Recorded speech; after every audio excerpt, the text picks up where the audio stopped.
Assalamualaikum warahmatullahi wabarakatuh. Halo pemirsa TVmu dimanapun Anda berada. Alhamdulillah senang sekali pada sore hari ini saya Arizky Konita dapat menjumpai Anda. Ini sepertinya yang pertama kali ini ya Mas Budi ya. Alhamdulillah, dan tentunya bagi Anda yang sudah menyimak acara kesayangan kami, silahkan Anda bisa menonton langsung, tinggal dipilih ada 3 atau bahkan lebih platform yang bisa digunakan untuk live streaming. Anda bisa nanti di TVmu Stasiun UAD untuk Facebooknya, di Instagram ada TVmu UAD Jogja, ada juga di TVmu Jogja. Dan tentunya dalam program kesayangan kita COVID Talk on TV, di mana ini adalah dipersembahkan oleh MCCC atau Muhammadiyah COVID-19 Comment Center, dan tentunya didukung penuh oleh TVmu itu sendiri. Dan tentunya insya Allah kita akan berbincang lebih lanjut ya pemirsa TVmu ya. Kali ini kita akan kupas tuntas terkait dengan bagaimana sebenarnya kabar terbaru terkait dengan berita COVID-19 di Indonesia.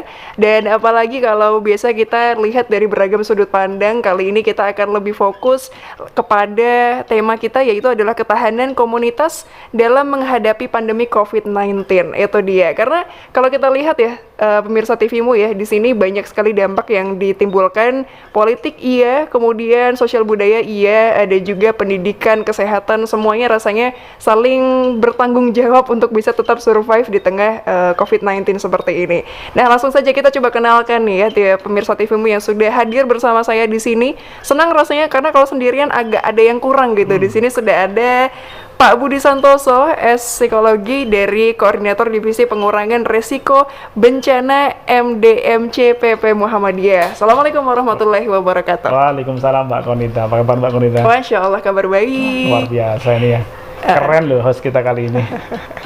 Masya Allah, saya belajar loh ini ya pemirsa TVmu dengan Pak Budi ini. Pak Budi, kesibukannya selain biasanya kita sudah sering menonton Pak Budi begitu kan di sini. Saya manggilnya Kak apa Pak ini? Dek. Masya Allah, saya panggil Kak aja ya karena kakak saya. Kesibukannya apa lagi nih Pak Budi? Saya kira ini menarik ya. Kebetulan saya kan diamani juga di media Muhammadiyah COVID-19 Comment Center ya. Jadi kira-kira yang tidak jauh berbeda dari urusan untuk mendiseminasi informasi, pengetahuan, membangun kesadaran agar masyarakat berubah perilakunya untuk lebih tetap bertahan menghadapi corona. Kira-kira demikian. Baik-baik, jadi concern di COVID-19 sendiri juga ya. Siap Kak Budi. Kita lanjut lagi nih, pemirsa TVmu, ada narasumber juga yang sudah terhubung di telekonferensi gitu ya. Ini sudah ada Ibu Diah Suminar SE. Beliau merupakan Ketua Majelis Ekonomi dan Ketenagakerjaan PP Aisyah. Kita sapa dulu. Assalamualaikum warahmatullahi wabarakatuh, Bu Diah. Waalaikumsalam warahmatullahi wabarakatuh. Masya Allah. Pak dan Mas Budi. Bu Diah. Sehat semua, alhamdulillah. Alhamdulillah sehat Bu Diah.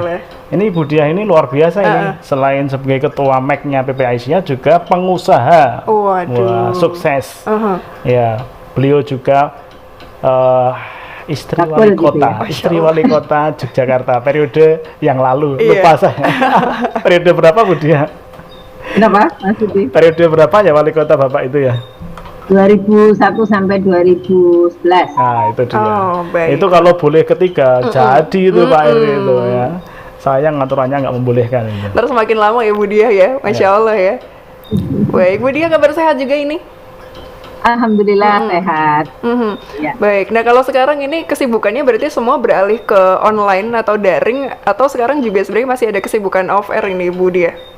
Ya, seminggu 2 minggu pertama semua memang tergantikan dengan daring karena kita masih melihat, membaca, dan saya melihat respon dari organisasi kita yang Muhammadiyah itu cepat membentuk MCCC tadi itu yang Mas Budi ada di dalamnya, yang begitu intens untuk memberikan informasi. Jadi selain dari berita-berita yang lain kita peroleh itu 3 minggu kira-kira itu kita masih berada di rumah, tapi setelah itu ada pertemuan-pertemuan yang kita harus offline baik di usaha saya maupun di organisasi, karena selain di Aisyah saya juga di Yayasan Kanker dan di BKU, selaku ketua juga di BKU ini, sehingga kita harus mengkoordinasikan beberapa kegiatan hubungannya dengan COVID ini, masa pandemi. Baik, tetap produktif ya, produktif sekali kalau beliau. Masya Allah, sehat selalu ya Bu Diah ya. Insya Allah kita akan berbincang lebih lanjut nanti ya terkait dengan tema kita, yaitu adalah ketahanan komunitas dalam menghadapi pandemi COVID-19. Silakan pemirsa TVMU, bagi Anda yang ingin kemudian bergabung, Anda juga boleh telepon langsung ya Kak Budi ya.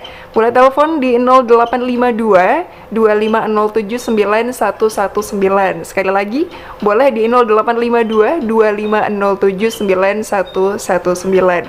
Telepon boleh. Kalau Anda yang mungkin masih malu-malu untuk terdengar langsung suaranya, Anda bisa langsung kirim WhatsApp saja di sana ya. Silahkan. Dan langsung kita mulai, pemirsa TV, saya ingin pertama ke Kak Budi dulu.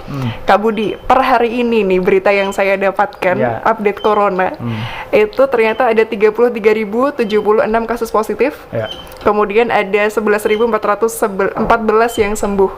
Masih banyak yang positif, Kak Budi. Kalau Kak Budi sendiri melihat ini dulu seperti apa? Ya, jadi memang kalau kita lihat ya, sebenarnya kalau kita lihat di angka nasionalnya juga sangat masih tinggi penyebaran COVID. Di beberapa data menyebutkan bahwa Jawa Timur termasuk tinggi, kemudian Kalimantan Selatan juga tinggi, dan beberapa daerah Sulawesi Selatan, Makassar juga masih tinggi ya. Tentu DKI juga ya. Jadi ini menjadi pertimbangan banyak hal ya untuk lebih waspada, kehati-hatian. Tidak kemudian bahwa di fase ini ya, ini kan kayak semacam kayak pasca Ramadan, kemudian orang terlena, Mbak Koni, terlena. Kemudian merasa bahwa ini sudah itu ya, sehingga kemudian euforianya mereka kemudian ke jalan, ke warung-warung dan yang lain dan sebagainya ya. Nah, itu yang kemudian sebenarnya ini menjadi bernilai resiko. Kalau kita hitung dalam konteks hukum resiko itu, sebenarnya ini masih cukup tinggi resiko paparan virus corona ini di Indonesia. Jadi ini yang terjadi, dan ya saya kira ini menjadi perhatian bersama, tidak hanya kemudian Muhammadiyah, tapi secara keseluruhan ini menjadi kewajiban bersama untuk lebih berhati-hati dalam situasi pandemik yang demikian. Ingat, di statusnya sekarang masih status tanggap darurat COVID. Betul. Ya, jadi walaupun diimplisitkan ini menjadi transisi ya, tapi statusnya masih tanggap darurat COVID, baik nasional maupun wilayah-wilayah ya. Kira-kira demikian. Baik, berarti memang ini bukan saatnya untuk berleha-leha dulu ya Kak Budi ya. Iya. Harus masih aware gitu ya dan melihat. Tadi kita sebelum duduk di sini juga sudah menggunakan protokol. Artinya kita sudah pakai masker, tetapi ketika kita mau ngomong kita lepas dulu maskernya. Jadi kita udah pakai masker, jaga jarak. Nih Konita di situ, saya di sini ya. Nanti Dokter Alim di sini nih. Ya, beliau masih di perjalanan, sebentar lagi akan datang. Iya, siap. Jadi ada jarak di antara kita laki-laki demikian. Dan ada jarak juga di antara kita dengan Bu Diah di sana ya. Tidak apa-apa ya Bu Diah ya. Yang penting sehat semuanya. Saya bisa diberi kesempatan dari rumah ya, jadi kita bisa mengobrol dari rumah. Jadi benar apa yang dikatakan Mas Budi, bahwa sebetulnya memang kita belum terbebas atau tidak boleh terlena untuk masalah COVID ini. Kita memang harus tetap waspada. Oleh karenanya saya kira kalau di lingkungan kita, Perserikatan Muhammadiyah dan Aisyah, saya insya Allah lebih optimis pemahaman terhadap COVID ini, banyak tuntunan, panduan dan informasi yang kita terima, kita laksanakan ya, sehingga saya berharap di lingkungan warga kita ini sudah lebih baik lah, sudah lebih paham, lebih sadar, tidak melakukan hal-hal yang berisiko. Dan tentunya saya meyakini bahwa kita masing-masing di wilayah, bicara dari rumah tangga kita masing-masing sudah menjaga, dari individu kemudian keluarga, kita akan menjadi pelopor di lingkungan kita. Minimal di satu desa wisma, satu RT, kita harus berbeda dan menjadi pelopor, termasuk kepedulian kita kepada warga siapapun dia yang terdampak oleh COVID ini. Jadi dampak sosial, ekonomi, segala aspek, hampir segala aspek ini terkena dampak, Mbak Konita dan Mas Budi. Nah, segera dan saya. Tapi menarik ya tadi Bu Diah tadi menarik ketika berbicara mengenai dampak. Mungkin Bu Diah bisa cerita sedikit ya, karena kan beliau selain beliau Ketua MEK juga pengusaha. Betul. Bu, diceritain dong dampak di sektor ekonominya, Bu. Nah, terutama bagi pengusaha-pengusahanya. Bu Diah ini kan pelakunya juga. Dampaknya seperti apa Bu Diah, terutama di pelaku usaha? Ya, ini saya bicara ya bahwa saya dibantu oleh semua tim saya di perusahaan itu kan tidak hanya tahu. Sepertinya sedang ini ya, Kak Budi ya. Ya. Ada sedikit gangguan? Iya. Halo. Baik. Silakan Budi ya. Silakan Bu. Bisa didengar? Ya. Bisa. Jadi baru kali ini musibah ini terjadi setelah puluhan tahun. Padahal mereka yang telah bergabung bersama saya selama bertahun-tahun, ikut bersama-sama berkembang memajukan perusahaan ini, tentunya harus kita putuskan.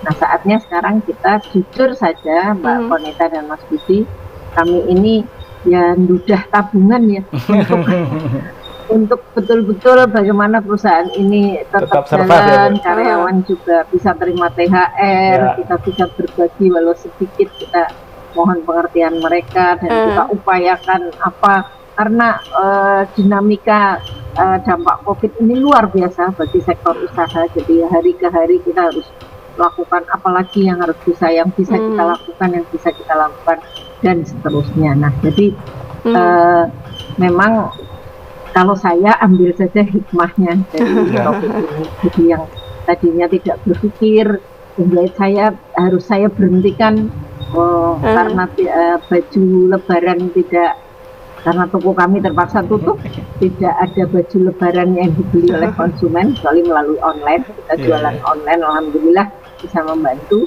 Tapi penjahit kami switch menjahit hazmat dan masker. Ini yang kita lakukan. Jadi bukan nilai rupiahnya, tapi bagaimana mereka bisa bekerja, bagaimana mereka bisa tetap bergabung dengan kami. Begitu. Baik. Dan satu hal lagi, pajak juga tidak libur saya. Tetap itu ya. Tetap kalau itu ya.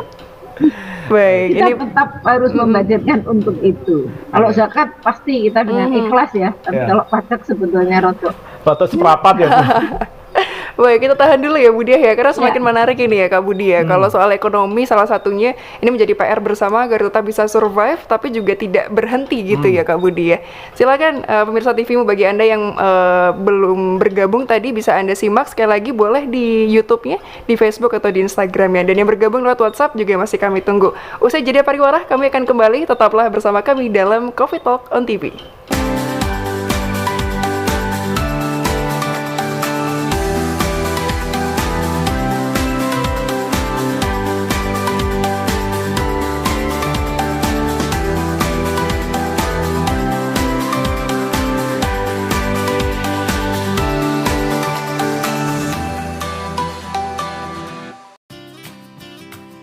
Sebagai upaya pencegahan penyebaran COVID-19, langkah penyemprotan disinfektan di berbagai tempat terus dilakukan. Muhammadiyah COVID-19 Comment Center bekerja sama dengan berbagai pihak melakukan penyemprotan disinfektan di berbagai tempat, seperti fasilitas umum, tempat ibadah, dan sekolah-sekolah.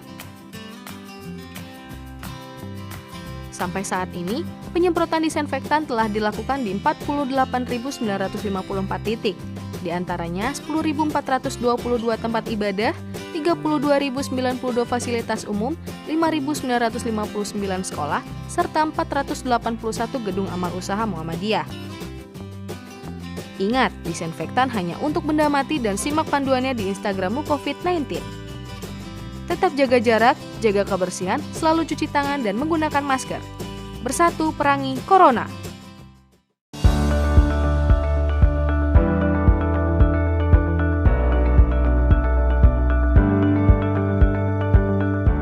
Muhammadiyah COVID-19 Comment Center memberikan informasi terupdate mengenai penanganan COVID-19, mulai dari pelayanan kesehatan, ketahanan pangan hingga pencegahan COVID-19 di masyarakat. Informasi dikemas dalam bentuk live press conference yang tayang 1 kali dalam 1 pekan dan disiarkan langsung dari Kantor Pimpinan Pusat Muhammadiyah, Yogyakarta.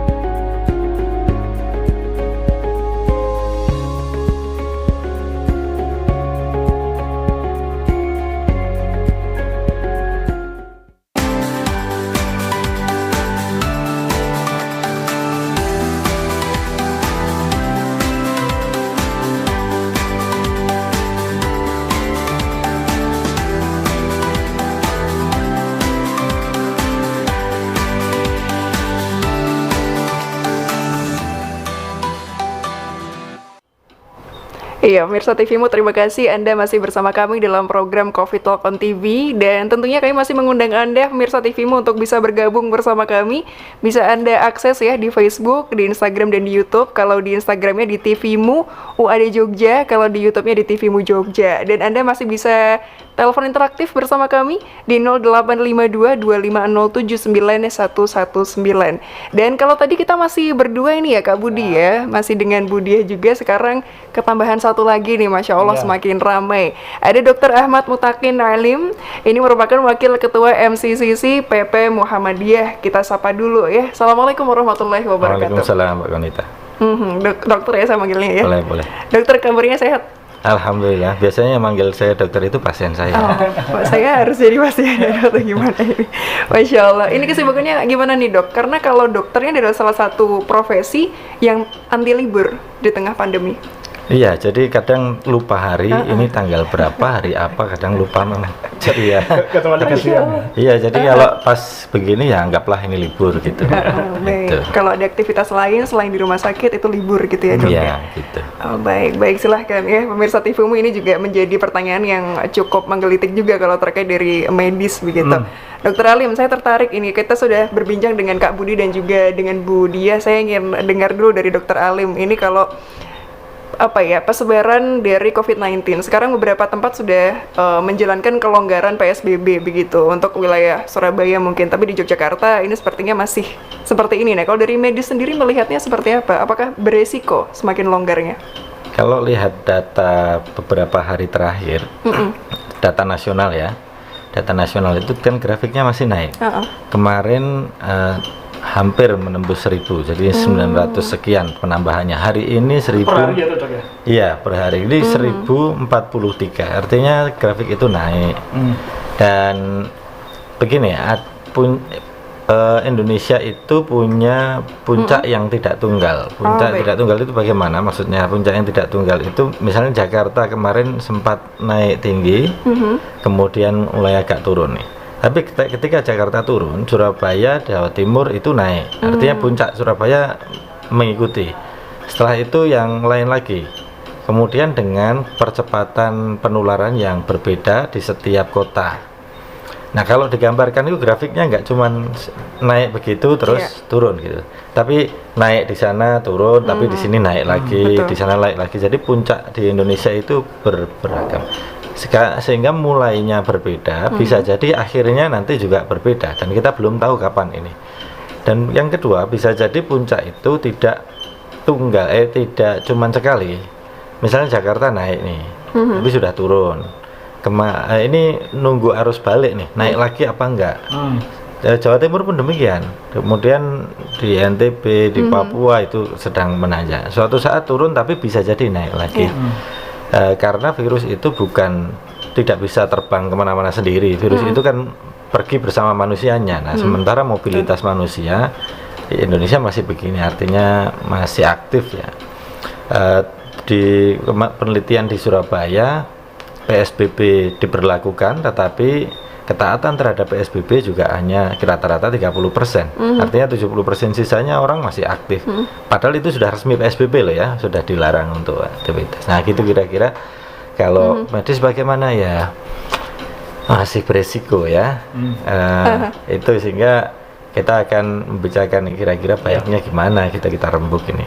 Menarik gitu, Kak Budi. Berarti kalau resiko tadi sudah dijelaskan oleh Dokter Alim. Ada cara menilainya enggak kalau resiko itu? Kalau dalam konteks penilaian resiko bencana secara umum yang sering dilakukan oleh komunitas itu, biasanya mereka mereferensi dengan hukum ini. Resiko itu hubungan antara ancaman dikali kerentanan dibagi dengan kapasitas. Baik. Nah, jadi seberapa besar resikonya tadi itu akan tergantung dari seberapa besar ancaman, kemudian seberapa besar kelemahan yang ada melekat dalam diri kita dan lingkungan dan sebagainya, termasuk seberapa besar kapasitas kemampuan kita. Tadi Dr. Alim kan menyampaikan tuh, ternyata virus itu kan dibawa oleh manusia. Lah kalau manusia sendiri itu memiliki kerentanan yang sangat tinggi, pengetahuan tentang virusnya lemah, kesadarannya untuk menggunakan perlindungan diri juga lemah, komitmen penegakan PSBB-nya lemah, maka nilai di atas itu tinggi sekali.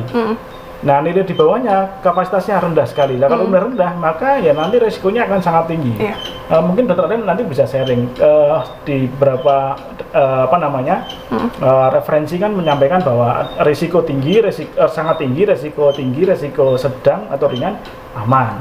Nah, ini mungkin nanti dokter Aden bisa cerita, sehingga kemudian kita bisa tuh menilai ini daerah mana yang tinggi sampai yang aman, lalu kemudian upaya mengurangi resikonya bagaimana. Saya kira dokter Aden mungkin nanti bisa cerita. Iya.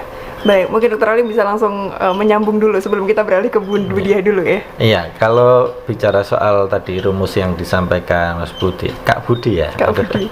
Keren ya. Keren ya. Asik ya. Disampaikan Kak Budi tadi kan resiko itu sama dengan ancaman dikali kerentanan dibagi kapasitas. Jadi ancamannya ini kita sudah tahu ancamannya adalah COVID. Kemudian kerentanannya itu macam-macam. Kerentanan itu bisa dari kondisi fisik, usia, kemudian latar belakang penyakit, kemudian lain-lain lah. Itu akses terhadap fasilitas kesehatan itu kan risiko ya. Nah, tapi ancaman itu sendiri itu juga kenapa COVID itu bagi kita ya dunia medis itu ancaman yang cukup tinggi. Pertama karena penyebarannya sangat cepat, orang bisa sangat mudah tertular. Yang kedua angka kematiannya lumayan meskipun masih kalah dibandingkan dengan katakanlah TB yang masih 20% atau hampir 10% kalau ditekan, di bawah MERS yang sampai 30% meskipun sama-sama corona. Tetapi yang membahayakan dari COVID itu satu, dia semacam random. Di penelitian di Inggris itu ada 23% orang yang terpapar, yang kena, yang harus masuk rumah sakit itu sama sekali tidak ada faktor risiko, usia lanjut maupun komorbid atau penyakit yang lain. Jadi bukan di kelompok rentan ya? Jadi bukan kelompok rentan, 23% ya, hampir seperempatnya. Kemudian kira-kira seusia kronik inilah ya? Oh iya, itu juga jangan meden-medeni ya Mas kayaknya ya. Nah, yang masih misterius itu manifestasi klinis. Manifestasi itu gimana itu? Apa ya? Munculnya bentuk penyakitnya itu bisa berbeda-beda. Misalnya ada yang gangguan pernafasan. Oke, ya. Itu sudah jelas karena pertama kali ditemukan di Wuhan itu bentuknya pneumonia atau sesak nafas, gangguan pernafasan. Tapi yang berikutnya udah lebih aneh lagi, misalnya gangguan darah yang menjendal itu menggumpal di seluruh tubuh. Itu akibat karena apa? Karena respon tubuh yang berlebihan terhadap virusnya sudah nggak ada misalnya, tetapi respon tubuhnya itu luar biasa, ngamuk gitu bahasa Jogjanya. Nah, ketika ngamuk itu justru malah merusak tubuh. Jadi awalnya yang dari hanya gangguan paru-paru sudah berkembang yang lain. Nah, sekarang ditemukan di saluran pernafasan, ternyata di darah ada, dan tempat lain ada. Kalau yang lebih berat sampai dengan gangguan multi organ atau organ-organnya terganggu semua nih, dari jantung ya ada, pembuluh darah ada, ginjal ada, macam-macam. Nah, jadi kalau saya menyebutnya adalah misteriosity-nya itu masih lebar. Ketika misteriosity lebar, kemudian yang kena itu masih acak, belum tentu yang tua, anak-anak pun iya, ada anak-anak yang fatal juga ada, sehingga masih acak, belum ketemu polanya. Nah, misteriosity itu meningkatkan nilai risiko, meningkatkan nilai ancaman tadi. Kalau rumusnya tadi Kak Budi tadi, ancaman dikali kerentanan. Nah, sekarang kerentanan ya oke, usia lanjut, kemudian penyakit yang lain, dan Indonesia itu penyakitnya banyak loh, malaria, TBC, demam berdarah. Ini penelitian di Surabaya, di Jawa Timur, kemarin ngobrol dengan pengurus IDAI, Ikatan Dokter Anak Indonesia, mengatakan penyakit anak yang tadinya tidak terlalu tinggi sekarang ikut naik. Nah, ini kan artinya anak-anak juga rentan. Ketika kok tiba-tiba nih trennya naik nih, ada apa? Dan itu terkait dengan COVID, karena pasien-pasien yang terkena COVID itu ternyata muncul gejala yang lain tadi kayak DBD dan Kawasaki disease yang disebut itu juga ikut naik. Nah, sekarang tinggal kita bagaimana mengurangi itu dengan cara meningkatkan kapasitas. Kalau rumusnya tadi dibagi dengan kapasitas. Sekarang kapasitas kita bagaimana? Kapasitas rumah sakit, kapasitas tenaga medis, kapasitas alat, kapasitas masyarakat sendiri dalam menghadapi dan mempersiapkan diri. Itu baru segi ininya, segi medisnya. Tapi kalau kapasitas yang lain, karena COVID itu persoalannya tidak hanya kesehatan tapi juga sosial, ekonomi, kerentanan keluarga. Di beberapa negara penelitian mengatakan lalu kekerasan dalam rumah tangga meningkat dan lain-lain sebagainya. Nah, tapi itu nanti kita tanyakan Ibu Diah nih, bagaimana keluarga. Boleh. Gitu. Bu Diah, ini sudah dijelaskan tadi oleh Dr. Alim dan juga Kak Budi gitu ya. Kemudian ini juga menarik karena kalau dari pangan logistik ini menjadi hal yang menjadi PR juga ya, karena terkadang semua bersuara untuk menjaga kesehatan tapi apa ya akhirnya jadi dari pangan logistiknya agak kurang diperhatikan, padahal ekonomi juga sama pentingnya. Gimana Bu Diah kalau dari pandangannya Bu Diah? Ya, betul tadi yang dikatakan Dr. Alim, jadi bahwa kita harus melengkapi kapasitas kesehatan, terutama di dalam keluarga. Ini ada pemahaman dulu yang baik, kita nggak boleh main-main dengan COVID ini. Betul menurut saya. Siapapun kita, usia dan sebagainya sangat-sangat mungkin usia muda juga terkena. Oleh karenanya, menurut saya yang paling kunci, yang paling utama adalah di dalam keluarga dulu. Jadi itu sebagai sumber, kalau pemahaman di dalam keluarga tadi sudah baik, nanti aspek lain akan menjadi lebih baik, nanti menular ke lingkungannya ya. Jadi dari keluarga sendiri dituntut untuk, kalau menurut saya sekarang alhamdulillah di Indonesia ini tidak terjadi seperti apa yang kita duga. Alhamdulillah sampai hari ini bahwa ketersediaan pangan itu ada, semua kita bisa mengakses, bahkan sekarang timbul saya melihat di grup-grup WA, di grup-grup organisasi itu menjadi lapak-lapak untuk usaha. Orang yang tadinya tidak pernah punya pikiran untuk membuat suatu produk, sekarang karena banyak di rumah, karena kemudian berpikir suatu ide. Tapi menurut saya ini suatu hikmah juga, karena banyak inovator, banyak yang kreatif untuk membuat produk-produk yang dijual. Nah, sehingga menurut saya ini penting dari lingkungan keluarga. Kemudian tadi Mbak, bagaimana hal-hal yang prioritas itu bisa menjadi dibiasakan ya di dalam keluarga. Baik, kita tahan dulu Bu Diah ya sampai situ ya. Hanya yang prioritas yang penting, kesehatan dulu. Kemudian ya Bu Diah, ini ada yang mau telepon dengan Bu Diah nih. Ya, sebentar Bu Diah ya, kita tahan dulu sebentar ya, karena menarik sekali kalau ngomongin soal produk dari keluarga sendiri. Kita sapa dulu penelpon yang sudah bergabung bersama kami. Assalamualaikum warahmatullahi wabarakatuh. Halo, assalamualaikum warahmatullahi wabarakatuh. Halo. Halo, assalamualaikum. Halo, assalamualaikum. Waalaikumsalam warahmatullahi. Dengan siapa di mana? Ini saya mau tanya. Iya, silakan. Ini saya mau tanya. Saya dari Pak Julson dari Samarinda. Tanyanya seperti ini. Karena ini corona ini sudah masuk di lingkaran politik. Baik. Assalamualaikum. Waalaikumsalam. Kemudian bagaimana Pak? Iya, sudah masuk di lingkaran politik ini. Jadi bahkan ada videonya bahwa corona ini sengaja diproduksi oleh Amerika bekerja sama Israel. Baik. Ya. Sudah Pak? Iya, sudah masuk di lingkaran politik. Jadi masyarakat ini percaya, masyarakat bawah ini, kalau atas ini kan sudah masuk di lingkaran politik ini. Jadi tolong penjelasan ini. Karena ini mana mungkin bekerja sama Israel dengan Amerika sengaja untuk menciptakan kekacauan. Penjelasan Bu. Baik. Terima kasih banyak Pak ya. Bisa ditangkap ya Mbak Konita ya. Pak Ruskan dari Samarinda, terima kasih banyak Pak. Assalamualaikum. Baik, sudah terputus sepertinya. Terima kasih banyak. Nah, kita akan jawab nanti ya Kak Budi ya, Dr. Alim dan juga Bu Diah. Usai kita jeda dulu, pemirsa TVmu, bagi Anda yang ingin bergabung masih boleh di segmen berikutnya. Tetaplah bersama kami dalam Coffee Talk on TV.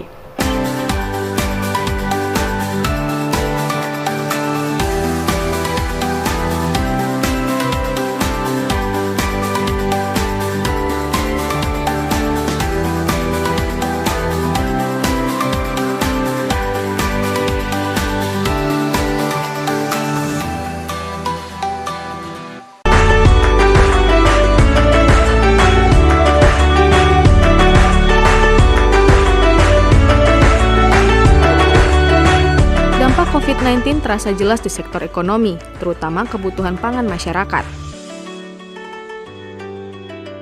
Muhammadiyah COVID-19 Comment Center dari pusat, wilayah, daerah, cabang hingga ranting telah membagikan paket sembako kepada masyarakat terdampak COVID-19.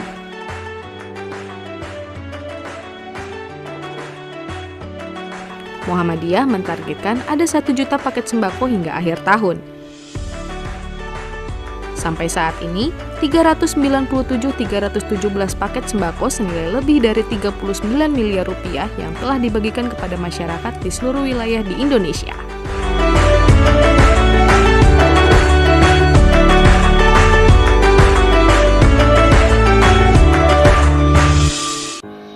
Selamat pagi untukmu yang selalu memulai dengan yang halal. Memulai yang pertama dengan semangat. Memulai menyebarkan inspirasi. Kecantikan sejati dimulai dari inovasi tanpa henti. Kebaikan dimulai dari yang halal. Wardah halal dari awal. Rumah sakit menjadi garda terdepan dalam penanggulangan COVID-19 dan dapat juga menjadi benteng terakhir. Maka dari itu, Rumah Sakit Muhammadiyah Aisyah siap menjadi rumah sakit yang melayani pasien COVID-19 dengan dukungan fasilitas yang optimal. Saat ini, telah ada 77 Rumah Sakit Muhammadiyah Aisyah yang membantu dalam penanganan COVID-19. Bahkan, tidak hanya itu, Muhammadiyah juga mewujudkan rumah sakit darurat untuk penanganan COVID-19. Ikhtiar ini sebagai wujud Muhammadiyah dalam membantu pemerintah memerangi COVID-19. Bersatu perangi Corona.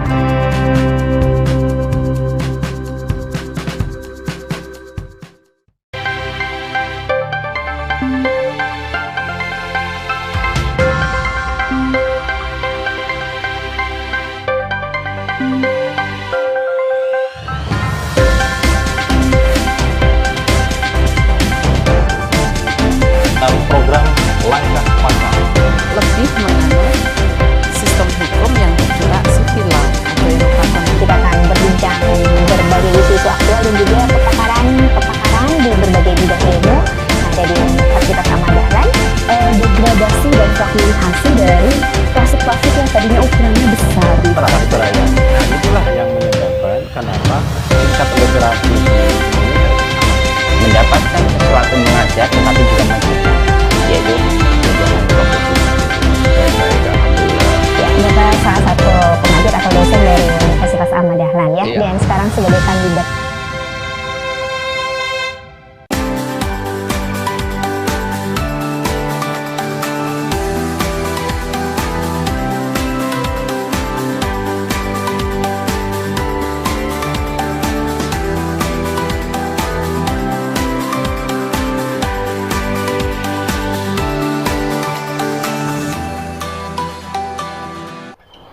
Ya, pemirsa TVmu, terima kasih Anda masih bersama kami dalam Covid Talk on TV. Dan tentunya tadi sudah ada yang bergabung. Bagi Anda yang belum sempat bergabung dan ingin bergabung, masih bisa ya. Silakan bisa dilihat di bawah layar kaca Anda untuk teleponnya atau kirim WhatsApp-nya di mana bisa dicek di bawah layar kaca Anda.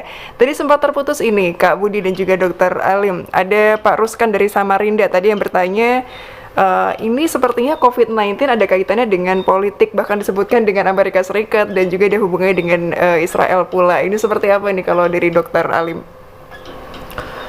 Ini pertanyaan selalu ditanyakan di semua forum ya. Tapi begini, gampangannya begini, kalau itu buatan Amerika, wong Amerika itu pastinya juga banyak sekali kok yang kena gitu. Ini bikinan Israel, Israel itu juga korbannya banyak, ekonominya sampai turun loh. Amerika itu turunnya lebih banter dari kita. Jadi mau bikin itu ya masuk senjata makan tuan, bikin konspirasi kok tidak diperhitungkan dengan baik. Itu yang pertama itu ya. Yang kedua, teori konspirasi apapun sepanjang sejarah itu tidak pernah ada terkonfirmasi sebagai sesuatu yang benar. Ketika dia menjadi sesuatu yang benar, ya itu pasti setelah diverifikasi oleh sains atau pengetahuan. Jadi apalagi yang kedua, kalau kita belajar ini ya, ilmu hadis katakanlah, teori konspirasi itu satu matan tuh isinya bisa dikoreksi dengan sains. Yang kedua, sanadnya itu periwayatannya tidak jelas, didapatkan dari grup WhatsApp, dari apa yang sumbernya tidak jelas. Nah, dua hal ini kalau kita belajar dari ilmu hadis ya tidak bisa diterima dengan sebagai informasi yang benar. Dari matannya salah, dari sanadnya pun sangat diragukan. Kalau mau mencari informasi yang benar ya dari jurnal ilmiah, dari kantor berita yang resmi, karena dia diikat oleh aturan-aturan yang baku, kalau melanggar dihukum dan lain sebagainya. Tapi kalau dari grup-grup WhatsApp apa itu ya anggaplah semua yang diposting, di broadcast di grup WhatsApp itu salah sampai terbukti benar. Tapi anggap sudah salah dulu, paling gampang saya kalau ngajari begitu. Anggap saja semua salah dulu, baru dikonfirmasi yang benar. Nah, benar itu apa? Benar isinya, benar periwayatnya atau rawinya dari pemerintah, dari lembaga-lembaga resmi. Nah, itu kan terikat dengan hukum. Jadi, nah ini salah satu yang penting dibicarakan adalah ketahanan komunitas dan keluarga menghadapi informasi yang tidak jelas begini. Itu salah satunya ketahanan untuk atau resiliensi untuk menghadapi informasi-informasi yang bertumpuk undung dan mawut, itu bahasa Jawanya itu. Dari skop paling kecil tadi itu ya Dokter Alim, Kak Budi ya. Saya pengen ke ke Bu Diah ya, mohon maaf. Ke Bu Diah tadi sudah dijelaskan memang perlu dari keluarganya dulu, kemudian ini bisa dikuatkan dulu dari ketahanannya baru bisa keluar. Kalau dari Bu Diah seperti apa Bu memandang ini? Ya, saya kira memang faktor keluarga sangat penting. Sehingga informasi tadi seperti yang disebutkan Dokter Alim itu bahwa anggap semua salah loh. Belum tahu betul-betul kebenarannya. Tetapi yang tidak bisa kita bendung, kalau warga kita insya Allah semua sudah lebih memahami. Tapi kalau memang di masyarakat bawah itu beredar berita seperti itu dan cepat sekali menangkap apa adanya, sehingga itu menjadi sesuatu yang bahkan mungkin sampai kalau kita amati beberapa orang ibu di grup saya juga merasa stres ya dengan berita-berita seperti itu. Nah, ini tugas kita bersama saya kira untuk memberikan informasi yang benar. Jadi memang dengan hikmah COVID ini ada silaturahmi yang lebih erat, tidak hanya di hal-hal yang seperti itu, tapi saya melihat di bidang ekonomi ini tumbuh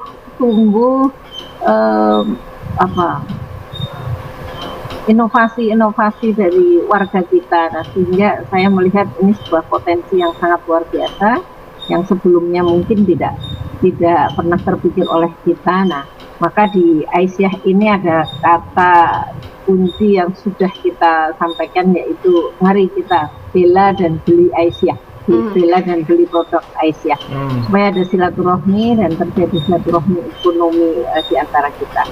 Itu saya kira Mbak. Jadi sehingga tidak akan berpikir hal-hal yang tadi yang diceritakan ada teori konspirasi. Betul.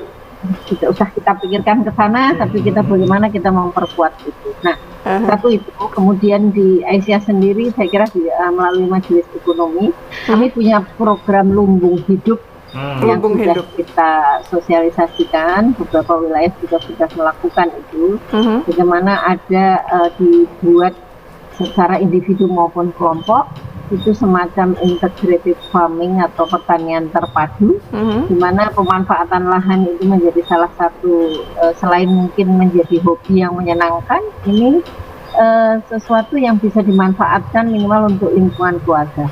Kalau berlebih ya untuk lingkungannya atau tetangganya dan seterusnya. Nah, ini akan menjadikan kita semakin kuat, semakin saya kira silaturahminya semakin baik ya. Demikian Mbak Monita. Dan berarti ini kalau bisa dikatakan untuk program Bela Beli Aisyah, kemudian juga ada lumbung hidup, ini sudah berjalan dengan sesuai yang direncanakan ini Bu Diah, atau masih ada kendala-kendala yang terjadi? Justru kita galakkan, semakin kita galakkan dengan adanya COVID ini. Dan ketika ada COVID ini ya, kalau beli punya saudara sendiri, teman kita sendiri, apalagi kita satu perserikatan itu ya ada kurang lebihnya sedikit ya, itu harus, dan kita harus memberikan masukan yang positif. Betul. Supaya itu saya merasa bahwa seorang pengusaha itu tidak akan menjadi besar kalau tidak dibantu oleh yang lain-lain yang lebih kecil. Oleh karenanya kalau yang yang kecil menawarkan atau ada yang menawarkan, itu kita berikan masukan supaya mereka juga bisa bersama-sama besar bersama kita. Jadi tidak sukses sendirian lah, tidak masuk surga sendirian, tapi yuk kita bareng-bareng begitu. Tidak besar sendiri, tidak sukses sendiri. Tadi menarik ini ya. Menarik ini Kak Budi. Tidak sendirian jalannya, tapi sejahtera semuanya. Kalau Kak Budi gimana nih memandang ini? Kalau saya begini, ini kembali ke konsep ketahanan komunitas ya. Jadi kan ini kan sudah mulai muncul tuh pola mitigasinya, lumbung hidup, bela beli produk Aisyah itu kan mitigasi itu. Jadi kalau tadi di awal di segmen sebelumnya kita bercerita mengenai ini hukum resikonya akan turun kalau kemudian kapasitasnya naik. Betul. Nah ini ada di dalam ketahanan komunitas itu kira-kira mungkin ada 4 jendela ya. Satu adalah kesehatan, Dr. Alim udah panjang lebar sama dengan luas ceritanya ya. Protokol kesehatannya di komunitas harus diperketat, penggunaan APD, masker, tertib ya, jaga jarak, physical distancing tetap dilakukan.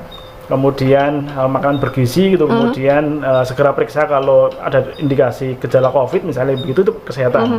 Jendela satunya atau pasal satunya. Pasal keduanya ekonomi, tadi Bu Dia udah lumbung hidup itu kan bagian dari pasal di ekonomi, di ketahanan komunitas.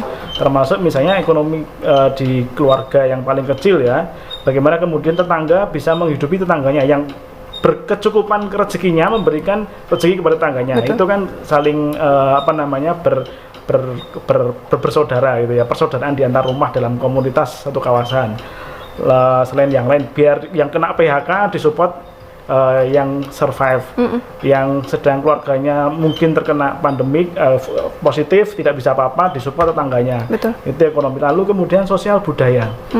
Jadi tetap sosialnya dilakukan, tetapi mungkin by WhatsApp, video call atau LAN, atau kalau zaman dulu kecil itu pakai cemung, kasih kabel panjang, ngomongnya ini antar rumah itu, piye kabar mulai. Nah itu pakai cemung itu juga bisa. Kan ini kan kreatif ya, membangun komunitas yang kreatif. Atau sekarang pakai radio HT. Jadi ya tinggal kemudian tidak perlu pakai frekuensi apapun, tinggal direct antar tetangga bisa. Itu sudah menjadi gejala komunikasi sosial. Sehingga kemudian mereka sosialnya masih, budayanya. Kalau ada hal yang bisa dilakukan untuk meningkatkan gairah bersemangat dalam komunitas menjaga corona, dilakukan. Apa di rumah dalang sendiri, disiarkan ke tetangga-tangganya, itu bisa aja. Ada teman kita relawan dari Pacitan, itu dia dalang di rumah, di relay ya, jadi di live kan, yang tetangganya suruh mendengarkan. Itu ada namanya Mas Bambang dari Pacitan. Dia memang pendalang. Lalu budaya, kemudian kebijakan advokasi. Ingat, komunitas tadi itu mesti ada kebijakan, protokol-protokol. Misalnya kepala dusun membuat SOP atau membuat kebijakan, surat keputusan ketua RT, ketua RW, apa kepala kampung atau kepala desa tentang menjaga lingkungan tadi itu dari ancaman COVID macam-macam ya. Bahwa keluar rumah itu harus membawa apa, cuci tangan dan yang lain sebagainya. Ini komunitas yang tangguh, yang saya kira tadi bagian dari menjadikan komunitas terhindar dari paparan penyebaran virus corona. Jadi ini paling penting adalah itu, Mbak Konita. Siap, Masya Allah. Sudah lengkap rasanya ini dibahas. Nah ini nanti kemudian dilangkahkan, ada pencegahannya, ada penanganannya, ada rehabilitasinya. Mana yang pencegahannya edukatif? Ini Dr. Alim sangat jago di edukatif, karena beliau di MCC kan wakil ketua yang bidangi tentang edukasi. Jadi di pencegahannya mesti berapa, kalau terjadi seperti apa, kalau setelahnya seperti apa. Dr. Alim bisa bercerita. Itu Dr. Alim. Upaya preventif. Ini terkadang mungkin beberapa masyarakat agak suka lupa. Akhirnya ketika sudah tercebur, akhirnya jadi bingung. Makanya sebelum tercebur ada upaya preventifnya. Tapi kita tahan dulu Dr. Alim ya. Kita akan coba langsung dengar langsung pemirsa TV-mu dari Dr. Alim seperti apa upaya preventifnya. Silakan bagi Anda yang baru bergabung, bisa Anda bergabung di live streamingnya di YouTube, di Instagram maupun juga di Facebook. Kami akan kembali usai jeda pariwara berikut ini. Tetaplah bersama kami.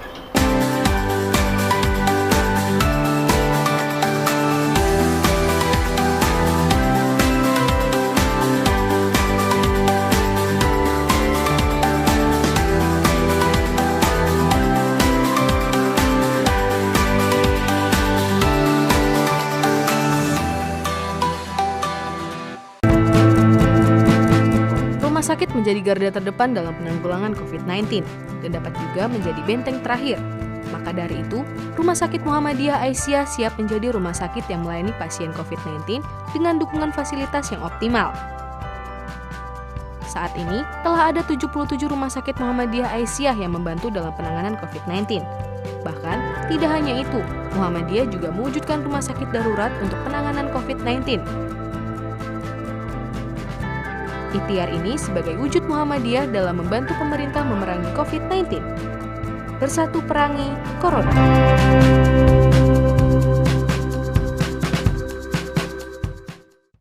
Batik nasional Muhammadiyah sudah menjadi kebanggaan bagi setiap warga Muhammadiyah. Bahkan, pimpinan pusat Muhammadiyah secara resmi menggunakan batik nasional untuk pertemuan nasional maupun internasional.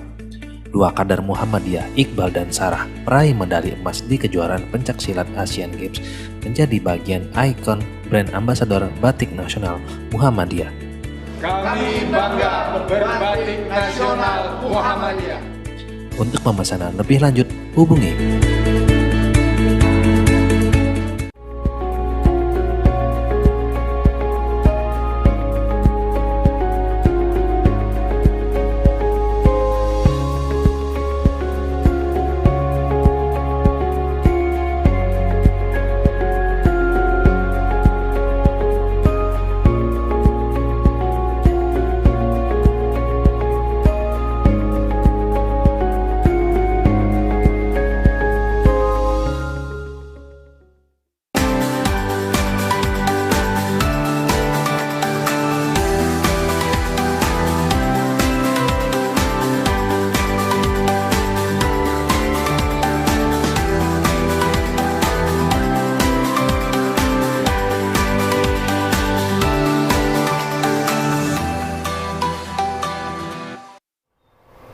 Terima kasih pemirsa TVmu, Anda masih bersama kami, dan ini insya Allah menjadi segmen terakhir ya di perjumpaan kita kali ini. Silahkan mungkin bagi Anda yang di sisa waktu ini masih penasaran ingin telepon atau ingin dibacakan WhatsApp-nya, sekali lagi boleh di 0852 2507919, itu dia, dan masih bisa Anda saksikan di beragam platform untuk live streamingnya ya pemirsa TVmu. Dan kita akan lanjut lagi, tadi terputus di Dr. Alim. Dokter, tadi sudah dijelaskan panjang lebar oleh Kak Budi. Kemudian ternyata banyak juga upaya yang harus dilakukan, dan terutama preventifnya dulu ini dok, bisa disampaikan dulu. Iya, kalau kenapa pertahanan atau ketahanan komunitas itu penting, karena kalau ketahanan negara ini terganggu, nanti kita harus melindungi masyarakat di ketahanan di tingkat area atau provinsi. Kemudian kalau ini juga terganggu ya kita mengandalkan di komunitas. Betul. Jangan sampai komunitas ini jebol, kemudian hanya mengandalkan keluarga. Kalau keluarga ini udah paling kecil. Kalau keluarga juga udah jebol, masa mengandalkan ketahanan pribadi, itu sudah lebih parah lagi. Artinya kita sebisa mungkin menghentikan risiko atau mengurangi risiko itu di level komunitas itu. Nah, bagaimana komunitas itu kudu kompak, dari pimpinannya atau tetuanya sampai masyarakat di komunitas tersebut. Komunitas itu macam-macam ya. Ada komunitas tingkat teritorial atau komunitas interest, misalnya komunitas masjid, komunitas rukun warga, itu kan komunitas Muhammadiyah, komunitas Aisyah, itu kan level-level komunitas. Nah, itu ditingkatkan kapasitasnya terhadap satu, meningkatkan proteksi terhadap atau mencegah risiko, mengurangi risiko penularan. Protokolnya Muhammadiyah sudah punya lengkap panduan, tinggal bisa dilakukan. Yang kedua tadi ketahanan ekonomi dan ketahanan sosial. Banyak yang menjadi selfish atau individualistik karena ini menjadi kayak urusan masing-masing. Pokoknya aku selamat, terserah lah kamu. Itu juga tidak baik. Maka ketahanan komunitas itu perlu.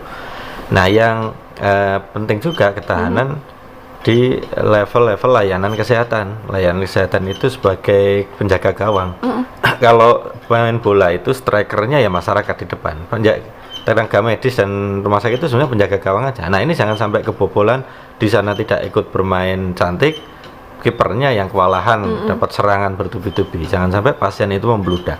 Ketika pasien itu membludak, maka pasien-pasien non-COVID itu bisa jadi koyo kapiran. Apa ya bahasa Indonesia nih, kapiran ya, terbengkalai. Nah, begitu, karena terlalu fokus pada COVID. Nah, jangan sampai penularan itu tinggi sehingga rumah sakit kepenuhan. Di NTB, di Surabaya mengalami itu. Jangan sampai Jogja misalnya dan daerah lain mengalami yang seperti itu. Apalagi jangan sampai bareng-bareng di tingkat nasional. Maka di level komunitas itu harus saling menjaga, saling mengedukasi, saling mengingatkan. Kuncinya sebetulnya jangan menyepelekan. Yang terjadi adalah COVID itu kayak flu biasa kok. COVID itu ya paling gitu aja kok. Paling biasa. Nah itu yang sebetulnya penyakit sepele tetapi membahayakan. Apalagi ada informasi-informasi yang nggak jelas COVID itu sebenarnya hanya bakteri biasa pakai antibiotik selesai, kayak flu biasa, didiamkan saya sembuh sendiri. Ya ada yang sembuh sendiri betul, tetapi ada juga yang menjadi parah dan fatal. Maka kita nggak tahu loh sebetulnya si A itu bakal nggak apa-apa, si B bakal nggak apa-apa, si C nggak apa-apa atau jangan-jangan jadi fatal. Nah itu randomnya itu yang tanda kutip mengerikan ya. Kita nggak tahu nih, bahkan orang yang muda tanpa penyakit itu bisa mengalami kefatalan misalnya. Nah, randomnya ini yang perlu dikhawatirkan. Jadi komunitas sekali lagi penting untuk dijaga agar tidak jebol. Betul. Ya kalau memang aman, daerahnya aman, aktivitas bisa agak sedikit longgar, ya tapi tetap waspada, tetap pakai semua protokol yang disebutkan oleh Kak Budi tadi. Gitu kira-kira. Kuncinya tidak menyepelekan. Jadi itu lagi yang penting, bahwa setelah kemudian tadi komunitas entah apa tadi ya, entah berbasis jamaah, entah berbasis kerukunan antar warga dan yang lain sebagainya, termasuk Aisyah dan yang lain.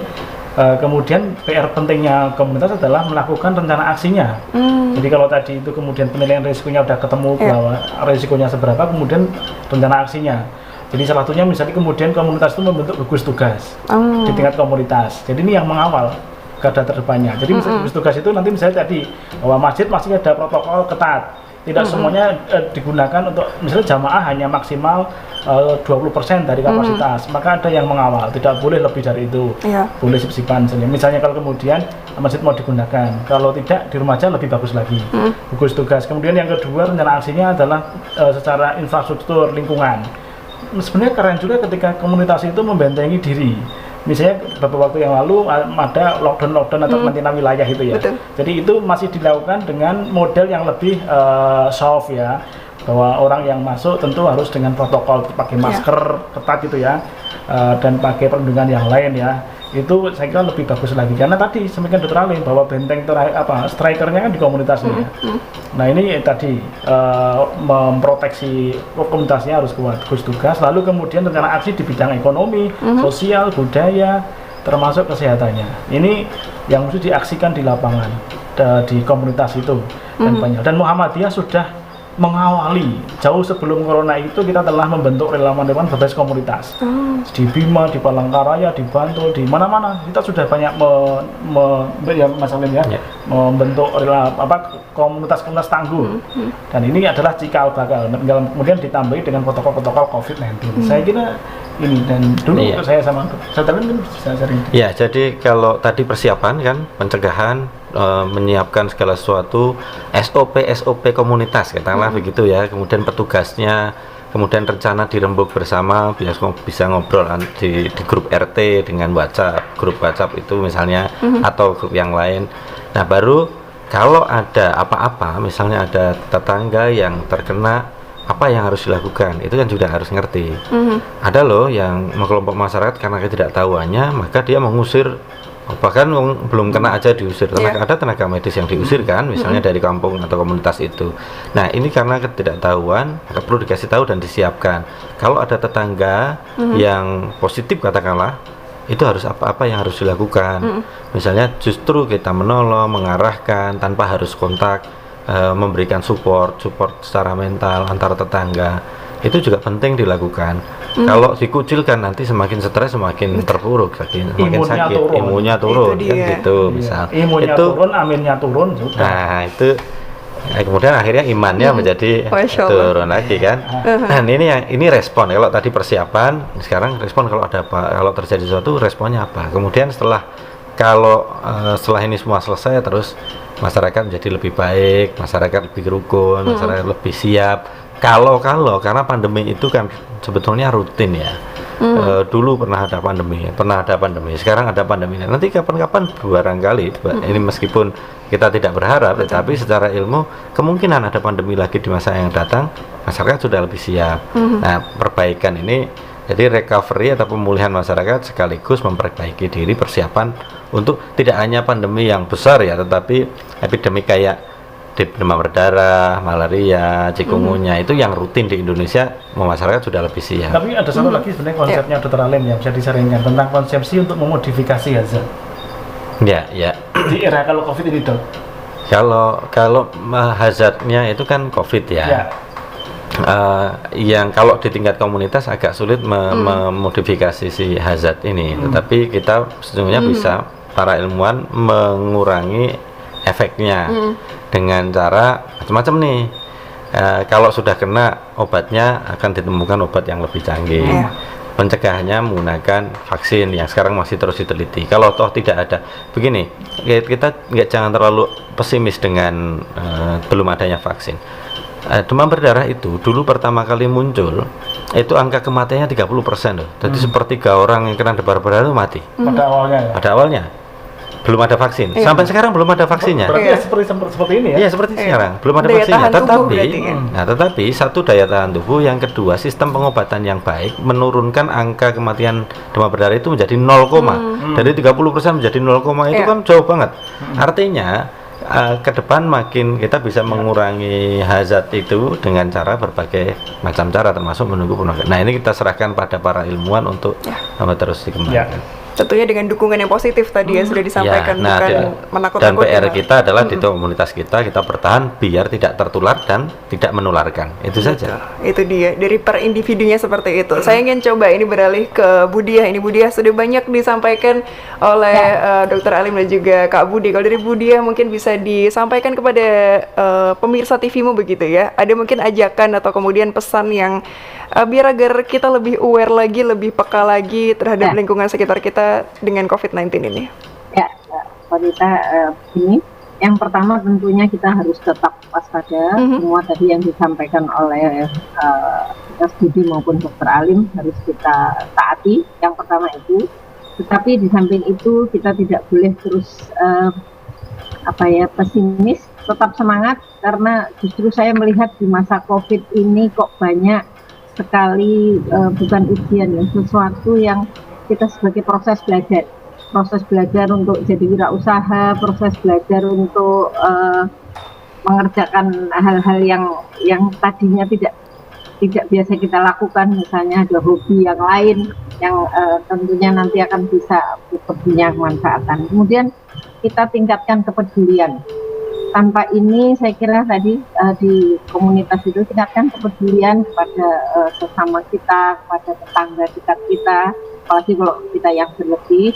Kemudian juga jejaring ini sangat perlu. Kalau kami di Aisyah ini, jadi produk-produk saudara kita, produk-produk dari sesama anggota Aisyah ini akan justru mungkin kalau secara organisasi bisa dilakukan pendataan, juga kita akan melihat potensi-potensi yang tadinya tidak muncul ini melalui COVID ini, sehingga nanti akan tersaring dan bisa kita tingkatkan. Insya Allah begitu. Nah, jadi tetap positif, tetap semangat, tetap kita optimis. Kita tidak tahu kapan ini akan berakhir, tapi kita, kalau anak muda bilang move on ya, harus jalan, ya, harus terus jalan menuju yang lebih baik, saya kira. Nah, ketika nanti karena menurut dokter tadi kan penyakit itu mesti akan ada terus. Nah, ini proses belajar, kita lebih hati-hati.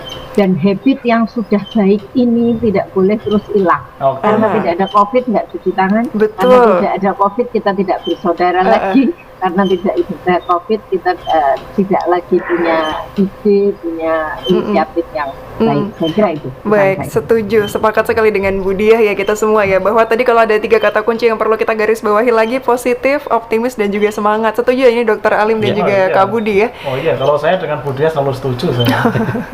Masya Allah, bagaimana Anda pemirsa TVmu? Insya Allah juga setuju, dan tentunya kita bisa sama-sama lebih menjaga kebersihan kita, lebih kemudian tidak ketika sudah selesai pandeminya kemudian kembali ke habit awal, tapi bisa dilakukan dengan yang baik-baik saja. Dan tetap saksikan untuk Coffee Talk on TV setiap Senin sampai Sabtu pukul 4 sore sampai 5 sore waktu Indonesia Barat. Dan akhirnya saya Rizky Gunita harus undur diri. Terima kasih banyak. Wassalamualaikum warahmatullahi wabarakatuh.